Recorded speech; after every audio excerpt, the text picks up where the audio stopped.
President Lai Ching-te is set to go on his first state tour this Saturday with visits to several Pacific allies, including the Marshall Islands and Tuvalu.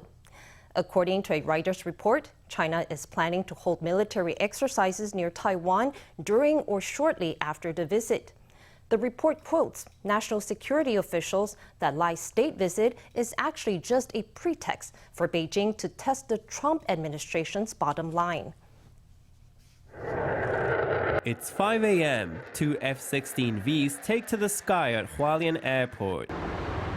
The Air Defense Command is holding drills at Hualien Airport to enhance the effectiveness of air defensive operations. The exercises come shortly after the announcement of President Lai Ching-te's first state visits to allied nations. Amid the possibility that China launches exercises of its own, the Air Force says that it will continue to upgrade its resilience through realistic battle scenarios to rise up to any potential threats. Minister of Foreign Affairs Lin Jialong will be joining Lai on the state visits. On Thursday, he arrived late to an interpellation session at the Legislative Yuan due to an important meeting. Lin was asked whether the meeting had anything to do with the tour, but he remained tight-lipped on the issue. Lai is set for a tour of several Taiwan allies in the Pacific. Reuters reports that China is likely to conduct military drills called Joint Sword 2024C during or shortly after Lai's state visits.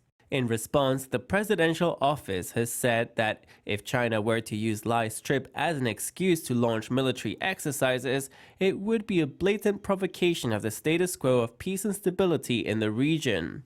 It urged Beijing to cease such unilateral actions, which harm others without bringing any benefits to itself.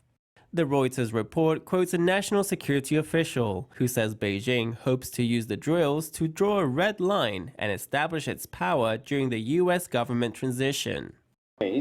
Whenever we organize a visit and China holds drills or imposes economic sanctions, the target of those actions is not really the visit itself.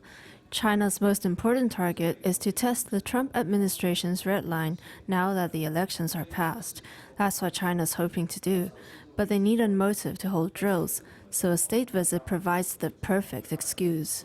Regardless of whether China is using military exercises to test the U.S. or using the state visits as a pretext, the drills are only escalating existing tensions.